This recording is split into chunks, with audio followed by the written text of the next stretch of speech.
Somos Bonita Radio. Síguenos en youtube.tv/channel Bonita Radio, en bonitaradio.net, facebook.com/Bonita Radio y en Twitter, Bonita-Radio.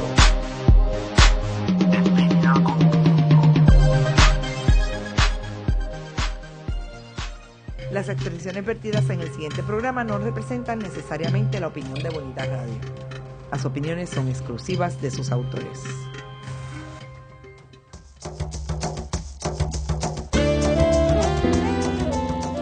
Bienvenidos a Puerto Crítico, un puerto seguro para la crítica, desde el amor y la alegría, desde el compromiso y la solidaridad. Un espacio de análisis y debate donde la ciudad y el pensamiento crítico son protagonistas.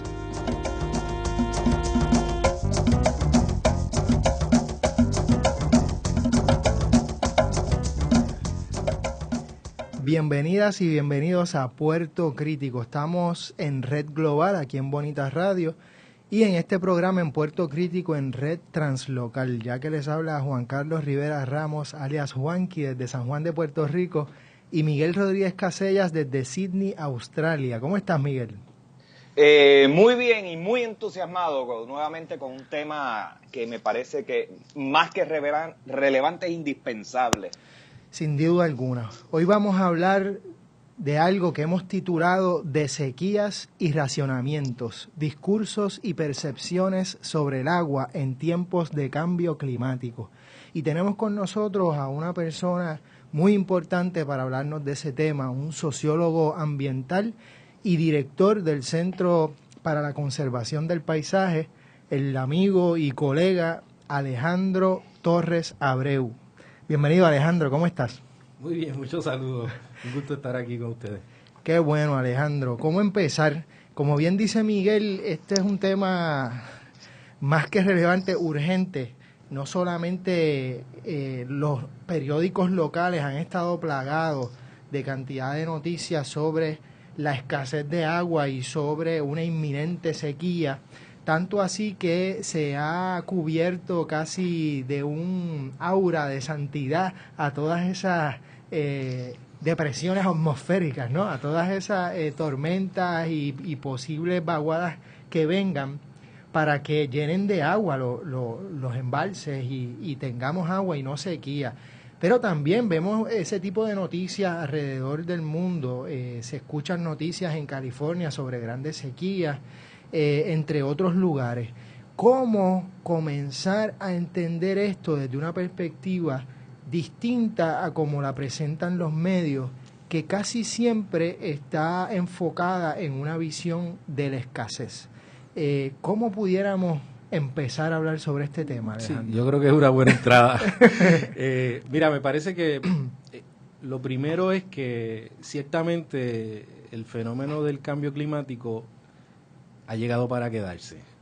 Y si había duda con respecto a las repercusiones del cambio climático, ambientales, sociales, económicas, culturales, las estamos viendo en distintos contextos. En el contexto de lo que causan cuando llueve frecuentemente y de manera intensa en la costa, con inundaciones en espacios donde debíamos haberlos dejado libres de construcción, y ahora pues tenemos un serio problema de inundaciones, y lo vemos también en los momentos en que no tenemos agua por periodos prolongados de tiempo. Así que, en otras palabras, nos estamos enfrentando, uno de los retos ambientales que tenemos en el siglo XXI tiene que ver con precisamente el cambio climático y el efecto de cambio climático en nuestra vida diaria. El efecto más palpable, el más básico que tenemos, tiene que ver con un momento en el que van a haber sequías mucho más intensas y prolongadas, y también periodos de lluvia intensos y prolongados. Así que los patrones climáticos van a estar cambiando, van a cambiar de lo que eran. A lo mejor en Puerto Rico hay 2 picos de lluvia, a lo mejor en un futuro no vamos a tener picos de lluvia de esa manera, y vamos a tener una expresión ambiental de la lluvia y de la sequía de una manera distinta. ¿Y cómo eso lo relacionamos también, por ejemplo, a los discursos de la escasez? Es decir, una de las razones que se habla para racionamiento y para hablar del problema del agua que tenemos es que pues no hay agua.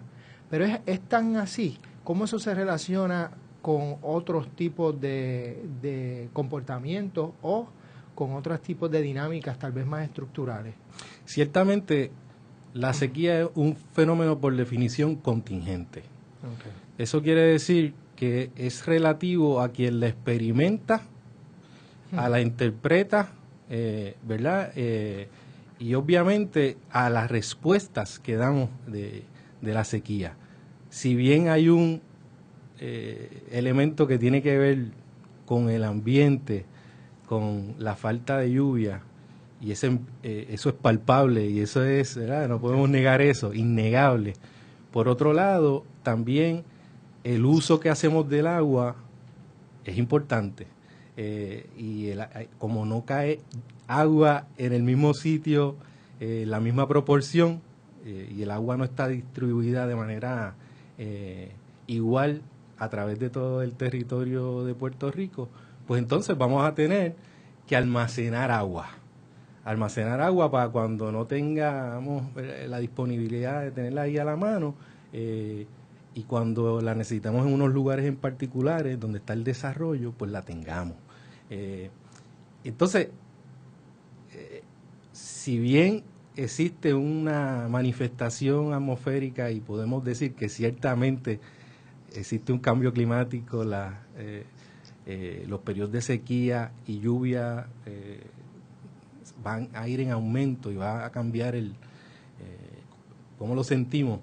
También tenemos que decir que las respuestas, el manejo que hemos hecho del agua, donde hemos ubicado el desarrollo, las tecnologías que hemos utilizado para producir, distribuir el agua, también tienen mucho que ver en el problema del agua actual que tenemos. Y entonces deberíamos empezar ahí a hacer a dividir las cosas y por ejemplo, empezar a ver cuán efectivos hemos sido en el manejo y distribución del agua que tenemos. O sea, que tú lo que nos estás diciendo es que hay un elemento discursivo en la construcción de la crisis o de la escasez del agua o del asunto del agua que corre a la vez que digamos lo que has visto pues, en nuestra historia reciente, que es una naturalización de unos modos de desarrollo, de unas disposiciones del suelo, de unos patrones de consumo que se consideran pues normales, necesarios, casi como un derecho. Entonces, me gustaría escucharte un poco en esa misma línea del aspecto discursivo del agua, como crisis, como infraestructura, como elemento vital. Me gustaría escucharte también qué relación pudiera haber aquí entre cambio climático y la manera como nos lo empacan como un asunto de responsabilidad individual y pues políticas neoliberales y en los enfoques y la manera como dentro del neoliberalismo el medio ambiente, eso que a lo mejor vemos como un derecho, pues resulta que no, que es una mercancía y cada vez hay más estrategias de desposesión o de incautación, digamos, de esas mercancías. O sea, me gustaría escucharte un poco en esa línea del sociólogo, que obviamente es fascinante ver a una persona trabajando el agua desde la sociología, o sea, y no necesariamente desde lo que los medios nos están diciendo, ¿verdad? O nos traen a las voces más protagónicas, que son los técnicos, los biólogos, los científicos, como los expertos incuestionables del tema del agua. O sea, me gustaría escuchar esa otra perspectiva dentro de tu discurso. Pues mira, hablando de discurso y para entender la sequía o la situación que tuvimos recientemente, habría que pensar y indagar un poquito más en la sequía del 94. La sequía del 94 fue bien interesante porque si bien hubo en la historia de Puerto Rico otras sequías similares, en los 60, por ejemplo, según Matthew Larsen, en el 94, la sequía del 94 y el discurso del Estado y de los expertos del agua de la situación justificó también unas medidas drásticas con respecto al manejo, distribución del agua en Puerto Rico, y me refiero en particular al supertubo. Ujú. Así que en esos momentos de escasez, si bien era cierto que se evidenciaba una crisis, una sequía que se expresaba, ¿verdad? Porque los embalses habían bajado de nivel, etcétera. También se utilizó la crisis y los medios de comunicación, tú puedes ver los periódicos del momento, le quedan 7 días de agua a San Juan, las portadas de la gente con los envases yendo a los sitios a buscar agua, etcétera. Pues ahí tú tienes, ¿verdad?, todo un manejo y el momento oportuno para justificar que el problema de agua que tiene Puerto Rico es un problema de déficit, ¿verdad? De escasez. Y por lo tanto hay que promover el desarrollo de infraestructura para satisfacer una demanda que está insatisfecha, como lo dicen muchos de los actores, o lo decían muchos de los actores. Y eso es una primera entrada para entender, ¿verdad?, las relaciones que existen entre las visiones del agua, los discursos del agua y lo que pasa en el terreno, ¿verdad? Porque muchos de los expertos ¿verdad? Yo estudié el discurso de los expertos respecto a la sequía en ese momento, y digo, no en ese momento, pero en el momento que hice el trabajo de investigación, pues me refería y que me explicaran ellos de la sequía de ese momento. Y muchos decían que el problema de Puerto Rico la situación del agua que teníamos no era una situación de sequía, sino una situación de mala planificación. Y lo decían los expertos. Y lo decían los expertos. Desde el punto de vista infraestructural. Algunos de ellos. Algunos de ellos apuntaban a que existe un desfase entre la visión de desarrollo que se supone que adelante la Junta de Planificación y el plan de aguas, por ejemplo, ¿verdad?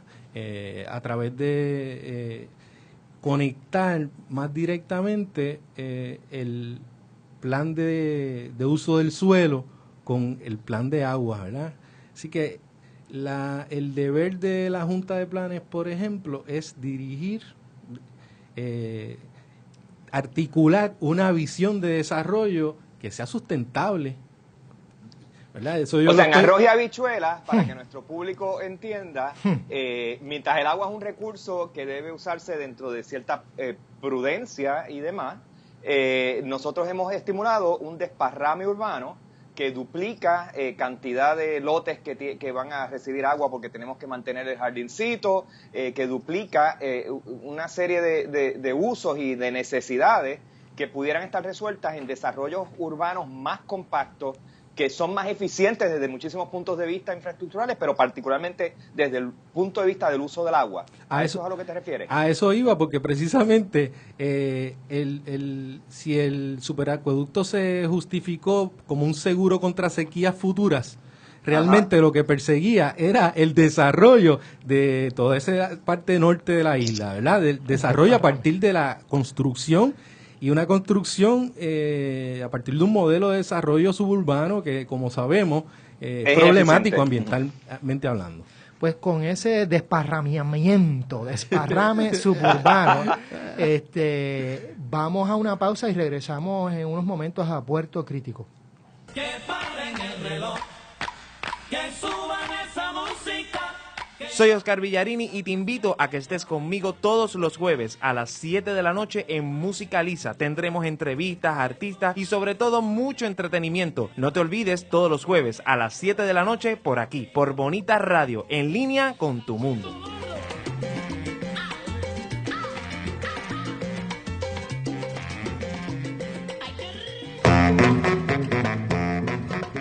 Cultureate. La cultura del mundo tiene su espacio en la red. Escucha las múltiples voces de la diversidad. Entérate de lo que no sabías y cuéntanos lo que no sabemos. Una revista cool y cultural. Cultureate. Todos los jueves a las 5 de la tarde por Bonita Radio. En línea con tu mundo.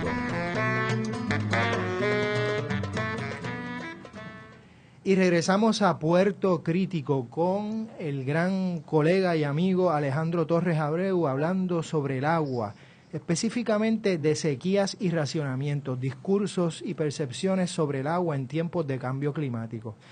Alejandro, nos estabas explicando esa relación que tiene precisamente, ¿no?, esa importancia del plan de uso de terrenos que todavía estamos esperando y seguimos esperando y esperamos que sea un plan de uso próximo y progresista en el sentido de que de alguna manera tenga algún tipo de resistencia a unas lógicas que han dominado las últimas décadas en términos de lo que hemos llamado tal vez de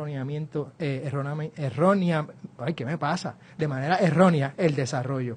Y estabas hablando precisamente de ese desparramamiento urbano o suburbano que hemos visto a través de todo Puerto Rico y cómo ese supertubo, más que bregar con las sequías, lo que ha hecho es reproducir unas lógicas que pudiéramos llamar de vivienda neoliberal, por llamarle así, en el sentido de que reproduce unas visiones individualistas, de unifamiliares y unos comportamientos de consumo increíbles.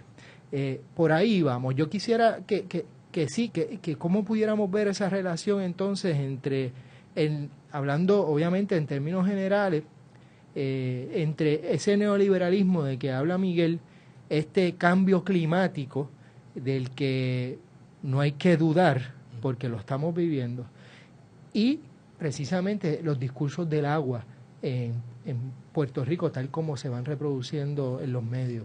Sí, parte, digamos, de las respuestas que se han dado en la modernidad para trabajar con los conflictos del agua, porque también no hay que olvidarlo, tenemos conflictos de distribución y acceso al agua potable. Cierto. Debido a un sistema de desarrollo desigual, ¿verdad? En el que unos participan, en el que unos tienen acceso al agua y en el que otros no necesariamente lo tienen, que viven al margen de ese desarrollo. Y entonces, cuando uno examina, ¿verdad?, cuáles son las respuestas que se han dado con respecto a los problemas del agua, uno ve que han habido en distintas ocasiones un esfuerzo hacia la privatización del agua. ¿Verdad? El agua se ha convertido en un objeto de mercado más. Y eso es sumamente problemático. Tenemos varios ejemplos desde Cochabamba, Bolivia, hasta el mismo Puerto Rico, cuando el gobierno intentó privatizar los servicios de agua con ondeo, que son esfuerzos y que son acercamientos al problema de agua que son muy fallidos. Son fallidos porque aplican una lógica de mercado, parten de que el mercado es que va a regular el consumo y que a partir del precio es que, ¿verdad?, se van a determinar las relaciones con el agua, y lo que produce ese esquema de gestión de las aguas es más desigualdad, más injusticia, más conflictos por el agua, y también pone un peso mayor en términos ambientales. Así que parte del asunto aquí es que el descansar en que el mercado, descansar en que privatizar el agua o los servicios del agua va a resolver los asuntos del agua, es sumamente peligroso y erróneo.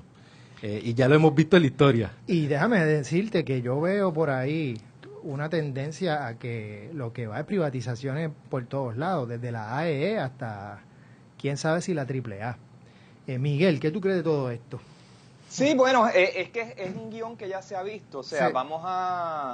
Vamos a mover mediáticamente la idea de un gobierno ineficiente, vamos a demonizarlo, vamos a fomentar unos imaginarios de propiedad privada, de que todo el mundo tenga acceso a su jardincito, a sus ámbitos privados de ocio, separados unos de otros, y cuando tú mezclas las dos cosas, primero naturalizas el suburbio, la casa de urbanización, eso es lo normal, eso es lo que todo el mundo debe tener, y por otro lado demonizas al gobierno como un ámbito común que distribuye, que de alguna manera vela por lo que es común y compartido. Cuando tú sumas esas dos cosas, obviamente estás forzando una agenda neoliberal.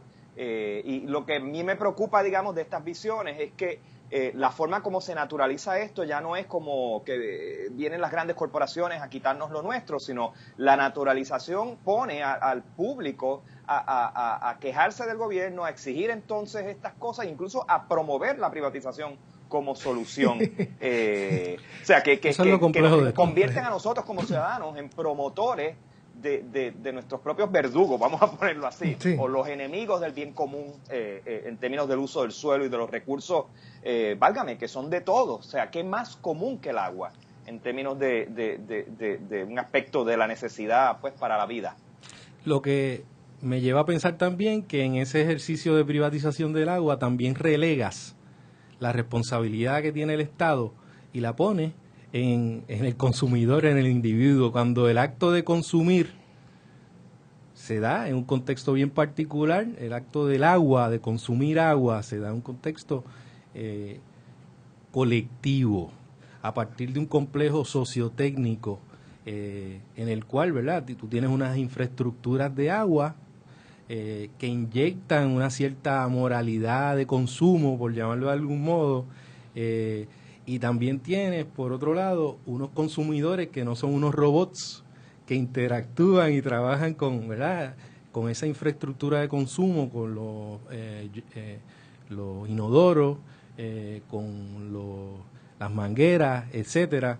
Y ese contexto de consumo a nivel colectivo es lo que hay que entender para poder entender, ¿verdad?, cómo maneja, para poder trabajar con los problemas del agua, para poder sí, no, y los aspectos, digamos, que se han implantado en nuestras idiosincrasias, pero entonces que los experimentamos como si fueran naturales o esenciales a la condición puertorriqueña. O sea, y se me ocurre el argumento de la higiene, o sea, cómo la higiene en su momento se utilizó como un mecanismo para hacernos sentir que no éramos suficientemente modernos, que no estábamos a la par con ese americano de la imaginación, de la gran nación y demás, con ese ser hipermodernizado, limpio, y por ende pues tenemos que limpiarnos. Y entonces ahí está el manguerazo, ahí está demandas que se han introducido más recientemente, como el tema de los jardines, el paisajismo ya como un aspecto de estatus en casas con solares cada vez más grandes. O sea, son necesidades que han ido llegando y también con plantas que tienen más necesidades de agua.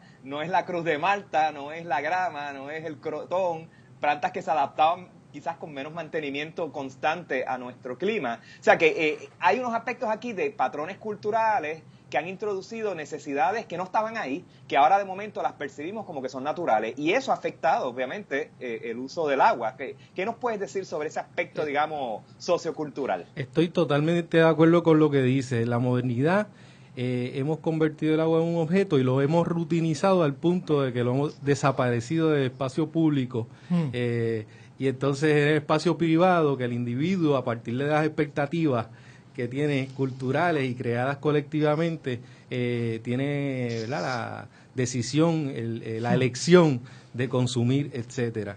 Y yo creo que hay que empezar por decir que si bien el agua es una necesidad básica, también el consumo se da a partir de un espectro fino entre lo que es la necesidad y el lujo. Exacto. Y eso es un acercamiento mucho más fructífero para empezar a entender un poco más por dónde es que nos tenemos que ir, cuáles son las posibilidades de acción y cómo nos enfrentamos a los retos ambientales que tenemos, como el cambio climático. De hecho, cuando hablabas de las tecnologías y de la normalización de ciertos patrones culturales de consumo, me recordaba el historiador Martin Melosi. Martin Melosi habla de que pensamos que las infraestructuras son permanentes, ¿verdad? Que tener un supertubo, que tener una cierta infraestructura con una lógica que descarte el agua después que se usa una vez, como es la nuestra, lo que Zoé Sufuri llama el Big Water, pues es lo normal y es lo que siempre va a estar. O sea, entonces, se bota, una vez se usa, se bota. Esa es la lógica del agua. Entonces, no distinguimos entre distintos usos. Toda el agua que usamos en el espacio doméstico es potable, ¿verdad? La que recibimos del sistema. Y es así porque necesitaríamos una ingeniería distinta, una visión distinta para producir y desarrollar una infraestructura que distinga las aguas potables de otro tipo de agua, ¿verdad? Por llamarlas de algún modo grises, que podríamos estar muy bien utilizando para un tipo de tareas que no requieren agua potable. Claro, de eso es lo que estamos hablando. Agua potable en inodoro, para nada. Claro, claro. Entonces, si nosotros partimos, son vías bien distintas. Si yo parto como Martin Melosi critica, de una visión donde la tecnología está ahí, llegó para quedarse y es permanente, a decir, no, espérate, esto se puede hacer de un modo distinto.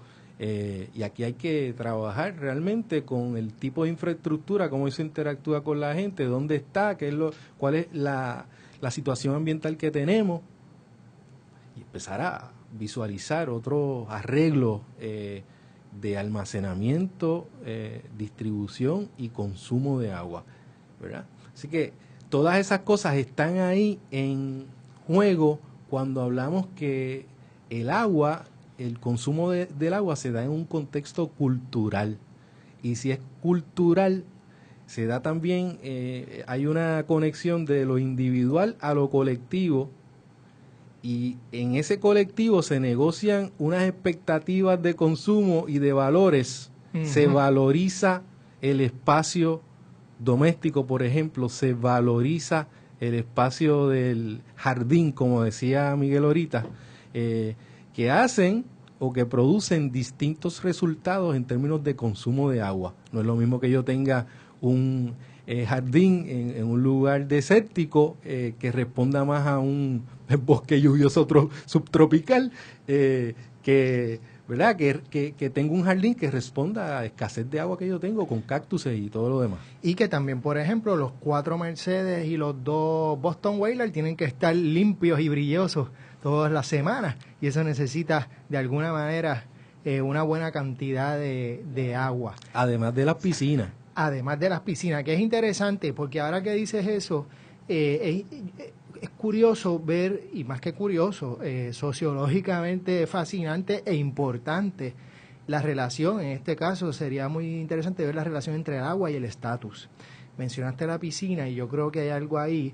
Obviamente han habido todos unos debates y curiosamente muy recientemente, ¿no?, a partir de unos comentarios del secretario de la Vivienda de poner piscinas en los residenciales públicos, pero que es curioso porque uno pensando ahora, saliendo un poco de las críticas y las diferentes miradas, mirando más acá, yo no conozco, y no sé si existieron en algún momento las piscinas públicas en Puerto Rico. Y eso sí, hubo varias. Hubo varias, ¿verdad? Por lo menos en la zona metropolitana, Levitown tenía su piscina pública, Country Club todavía existen. Round Hill tenía la suya. Tienes razón. Lo digo porque yo fui nadador de No. Y mi hermano también, y yo iba a todos estos lugares, pero siempre los pensé como equipos de natación. Pero también tenía entonces sus horarios públicos. Sí los tenía, ¿verdad? Sí. Ok. Pues me pregunto, ¿cómo funciona eso hoy? Digo, y no es para irnos del tema, pero es que un poco es esa relación entre estatus y agua también es importante. Y muchas veces nos enfocamos en los usos populares. Es decir, pues la doña con la manguerita o el chamaco limpiando el Toyota. Pero, óyeme, todos esos Ferrari, todos esos Boston Whaler, todos esos distintas casas con sus máquinas de presión, mansiones con las mangueras de presión y demás, también exigen ese agua y esa limpieza que tiene que ver con el estatus. No sé, se me ocurren un montón de prácticas. Es que son, de nuevo, la tendencia ha sido a que tú el ciudadano individualmente tiene que proveerse de sus propios ámbitos de ocio y de recreación. Porque el Estado no se los va a dar, o porque incluso se demoniza el ocio en el lugar público compartido como que eso es algo de menor rango. O sea, si lo hago en París está bien, pero si lo hago en Puerto Rico está mal. Entonces, como el ciudadano tiene que autogestionarse sus ámbitos de entretenimiento y de recreación en lo doméstico, dentro de lo privado, pues eso implica que el jardín cada persona tiene que crear su propio centro recreativo básicamente en su casa. Imagínate eso multiplicado por la cantidad de ciudadanos, los impactos que eso tendría. Y añadiendo a eso, bajo el actual esquema de manejo, también entonces tenemos que la libertad individual va por encima del bien común y colectivo, que es donde tenemos el asunto, porque ¿verdad? El ambiente, por más que lo queramos dividir, por más que lo que querramos privatizar, es un bien común. Y con eso vamos a una pausa porque me parece que es fundamental precisamente que vayamos entonces a esa discusión de lo común. Regresamos a Puerto Crítico en unos minutos. Se mira con las manos y se toca con los ojos. Veo. ¿Qué ves? ¿Qué miran las niñas de tus ojos? Color, Forma. vacíos Imagen. y texto en Veo. El primer museo virtual lo escucha y lo ve a la 1 de la tarde, sábados alternos por Bonita Radio, en línea con tu mundo. Todo lo que hago lo hago por ti.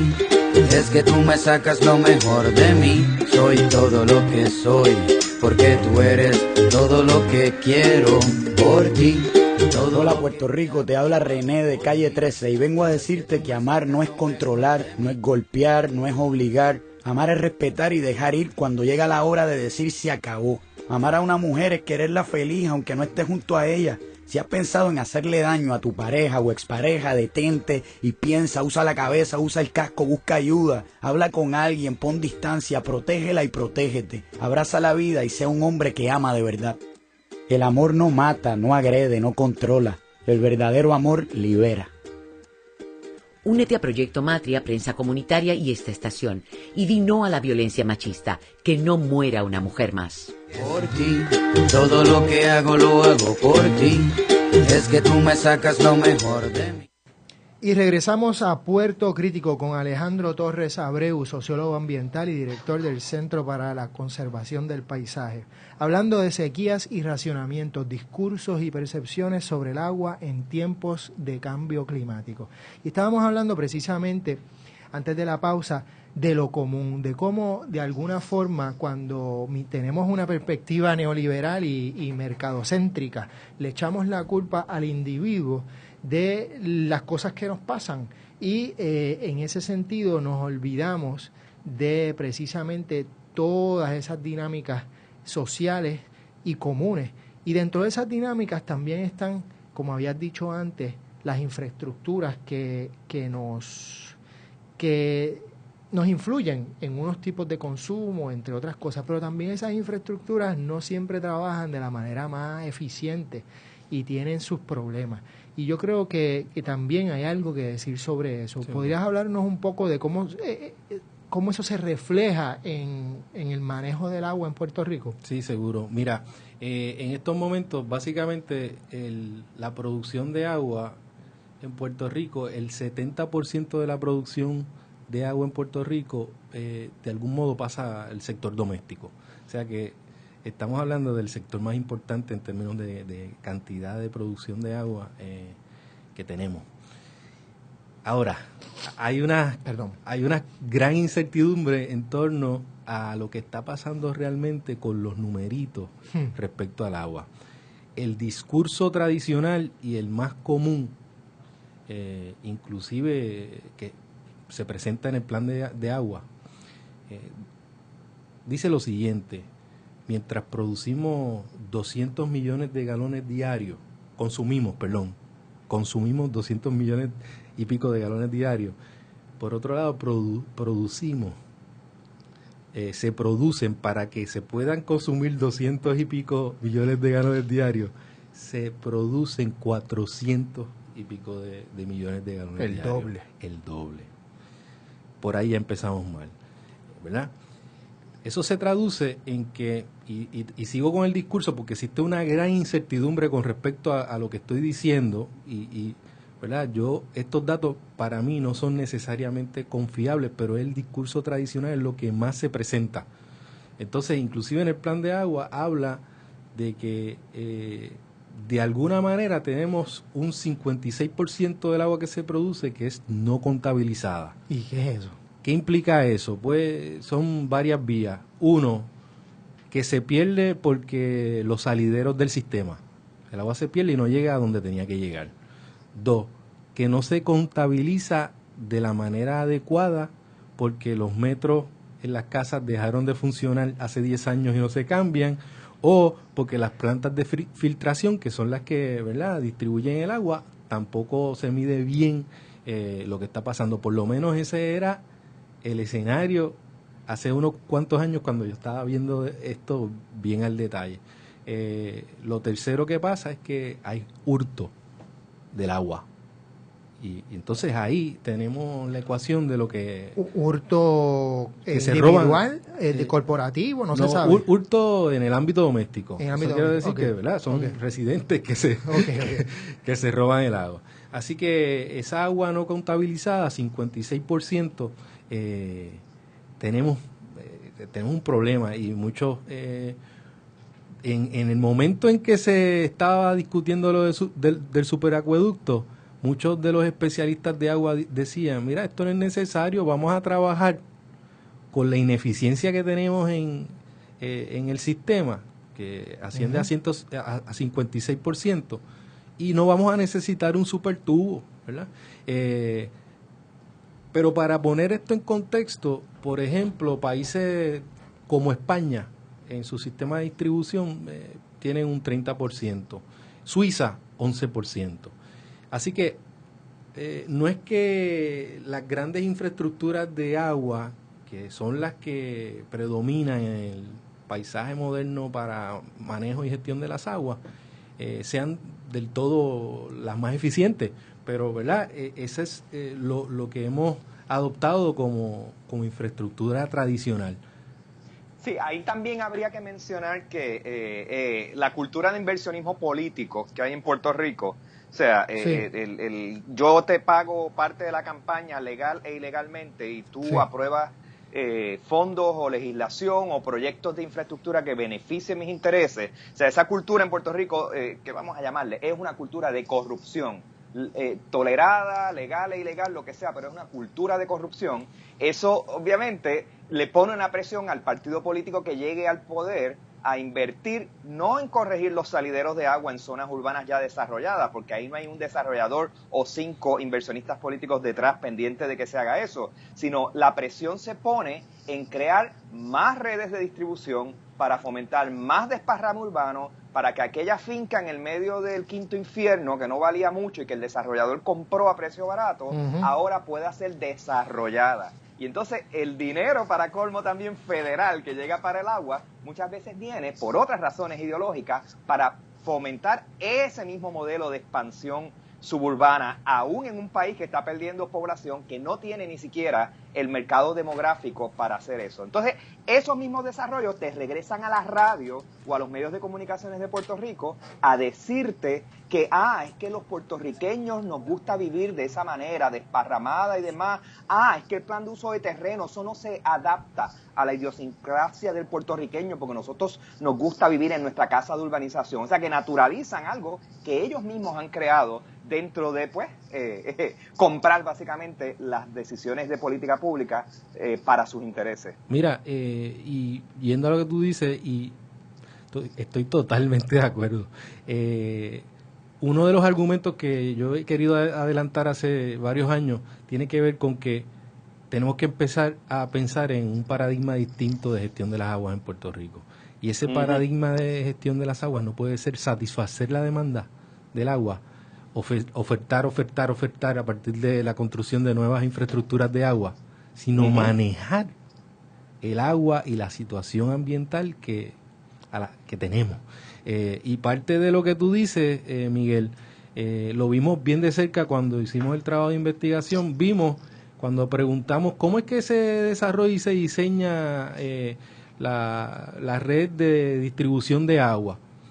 En algunos casos, y muy francamente, uno de los principales consultores de agua en Puerto Rico me dice, mira, tú lo que tienes que intentar es poner el tubo más grande de distribución que tú puedas, porque tú no sabes, la Junta de Planificación te va a decir que va a haber poca gente aquí, cuando en realidad en 10 años te lo van a llenar de urbanizaciones.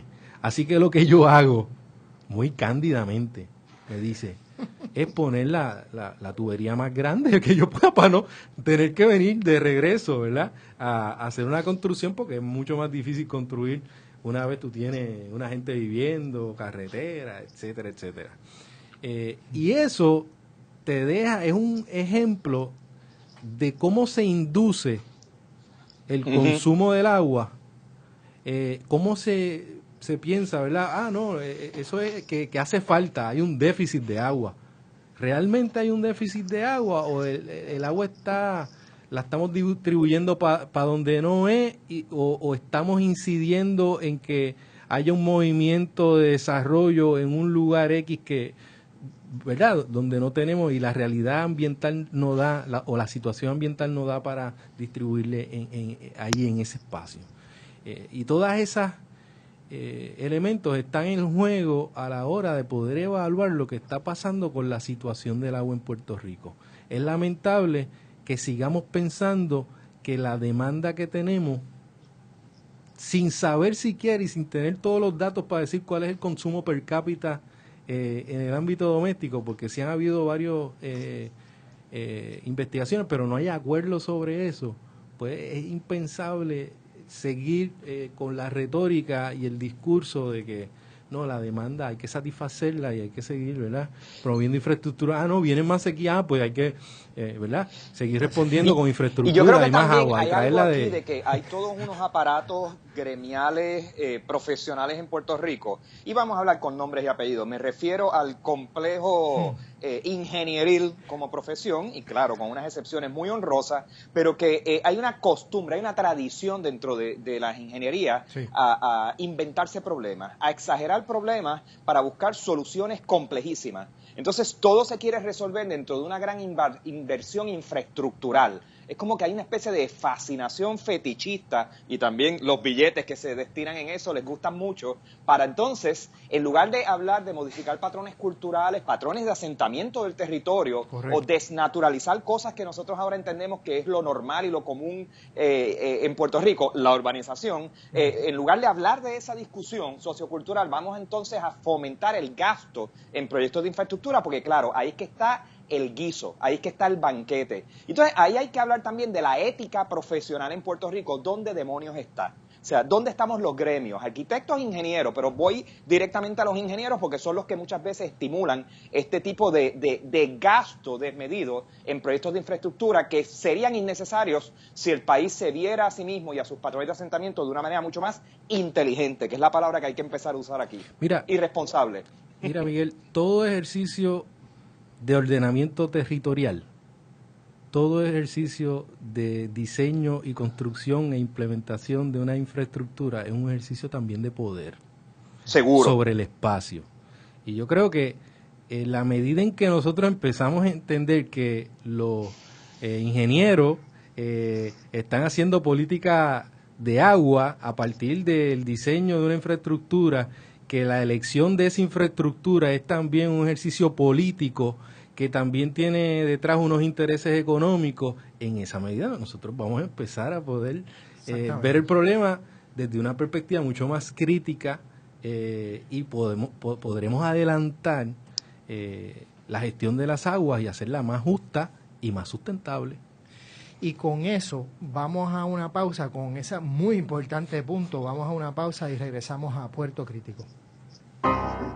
Ecos e Iconos es un espacio de amenas entrevistas. Hacemos un retrato radiofónico a los exponentes del teatro, la danza, el cine, la radio, la televisión, el performance e internet. Conversamos y a la vez documentamos de dónde surge una idea, su desarrollo, trascendencia y relevancia. Escuche a los Ecos e Iconos de la Cultura todos los sábados a las 2 de la tarde por bonitaradio.net.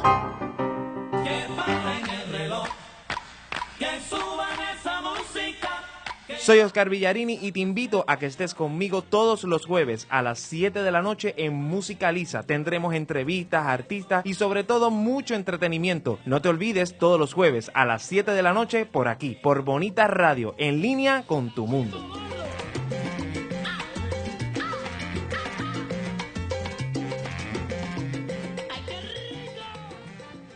Y regresamos a Puerto Crítico con Alejandro Torres Abreu, sociólogo ambiental y director del Centro para la Conservación del Paisaje, hablando de sequías y racionamientos, discursos y percepciones sobre el agua en tiempos de cambio climático.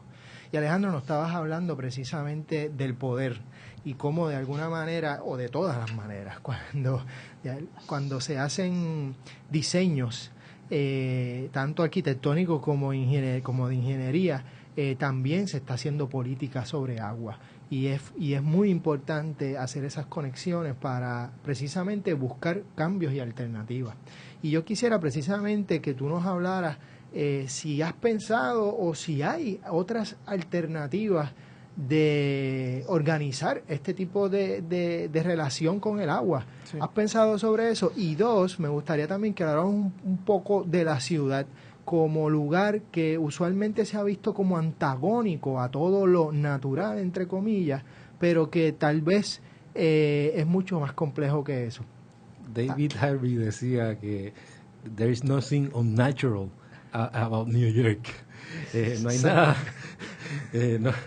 no natural de Nueva York como ciudad, ¿verdad? Y un poco se refería a que a veces tendemos a minimizar el espacio urbano como ese espacio en donde la naturaleza no está, exacto, donde el ambiente no está, ese espacio que no hay que defender lo verde, ese espacio donde no hay que defender los árboles porque ya es ciudad, ¿verdad? Ese es como algo perdido, pero todo lo contrario, ¿okay? La ecología política urbana un poco ha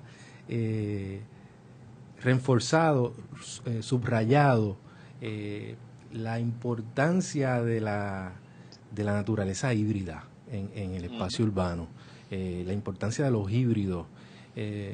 A veces pensamos que la naturaleza es algo que está allá, más allá de la cultura, una realidad objetiva.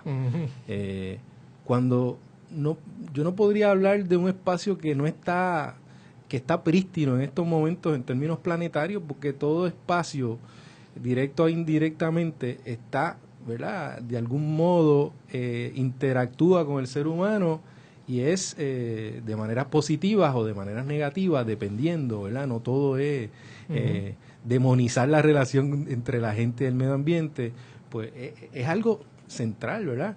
Por lo tanto, si no hay un espacio o un remanente prístino o queda muy poco de ello, tenemos que empezar a ver ese espacio urbano, esas naturalezas híbridas y defenderlas por lo que son, porque son parte de nuestra cultura y en ellas hay cultura. Así que cuando hablamos de la ciudad, también hablamos de un espacio que en términos de uso del terreno pueden haber unas densidades poblacionales mayores y eso no necesariamente es negativo. Si yo tengo un espacio, si en un espacio más limitado yo tengo una densidad poblacional mayor y yo hago unas políticas de gestión del territorio y de uso del territorio y manejo adecuadas, a lo mejor yo estoy salvando unos terrenos en la periferia para otro tipo de usos agrícolas que son tan importantes para Puerto Rico y otro tipo de usos recreacionales, etcétera.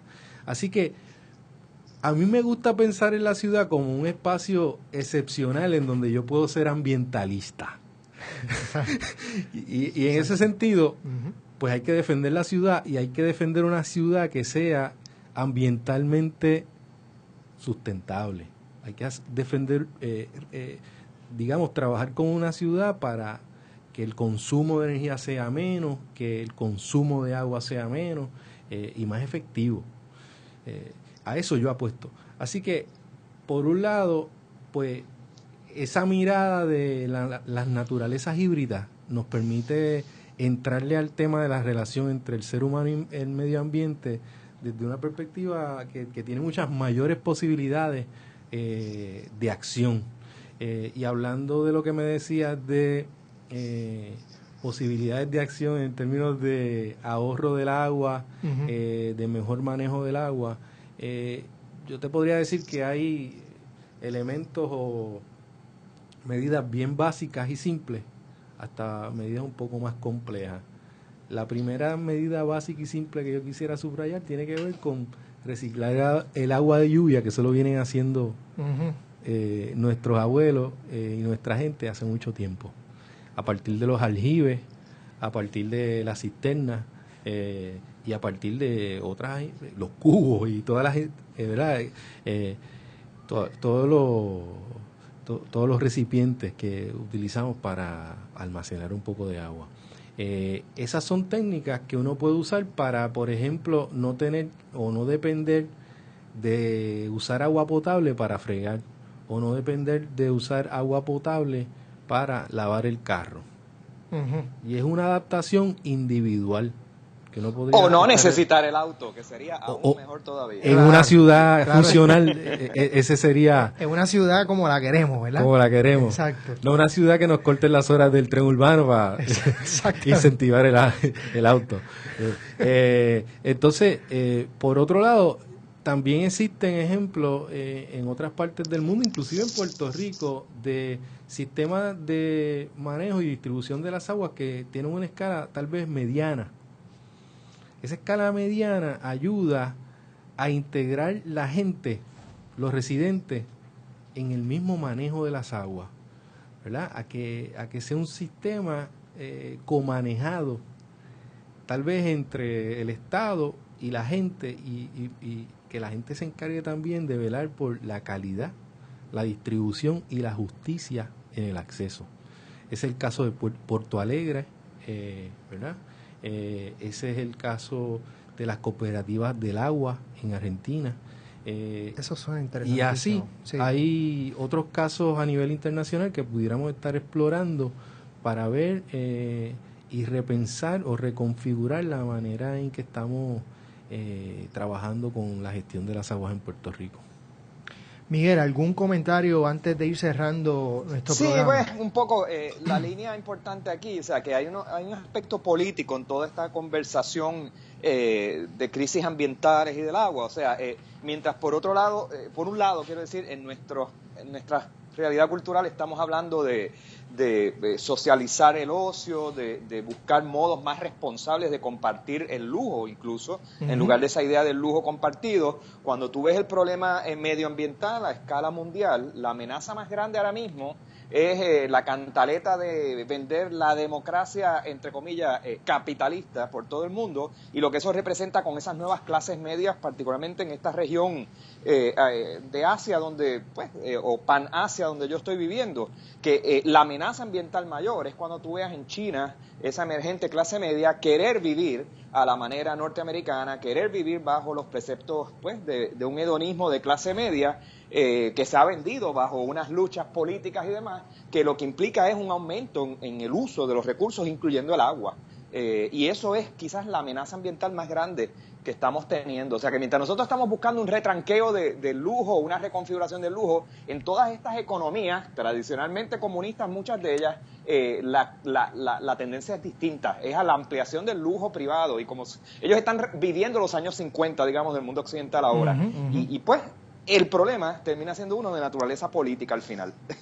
Correcto, y precisamente hay que hacer esa conexión fundamental, y por eso es que hay toda una corriente teórica y de reflexión que se llama ecología política, precisamente para atar estas dimensiones de la economía política con todas las dinámicas ecológicas. Y es fundamental que politicemos precisamente el discurso sobre el agua, algo que no está pasando en estos días y en los medios.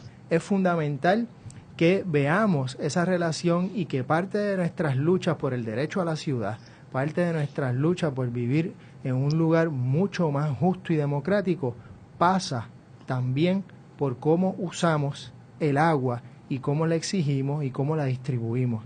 Entonces la justicia, lo político, está envuelto en esto también. Muchísimas gracias por estar con nosotros. Es importante que tengamos esto en mente. No queremos una democracia neoliberal embotellada en botellitas de Nestlé, agüita Volvic y otras cosas, sino precisamente una mucho más colectiva donde lo común sea parte de nuestro diario vivir. Muchas gracias Alejandro Torres Abreu por estar con nosotros en Puerto Crítico. Muchas gracias Miguel, como siempre, desde Sydney, Australia. Gracias Marcel por ser nuestro técnico una vez más. Y aquí estamos en Puerto Crítico. Nos vemos la semana que viene. Muchos saludos. Somos Bonita Radio. Síguenos en youtube.tv, Diagonal Channel, Diagonal Bonita Radio, en bonitaradio.net, facebook.com, Diagonal Bonita Radio, y en Twitter, Bonita-Radio.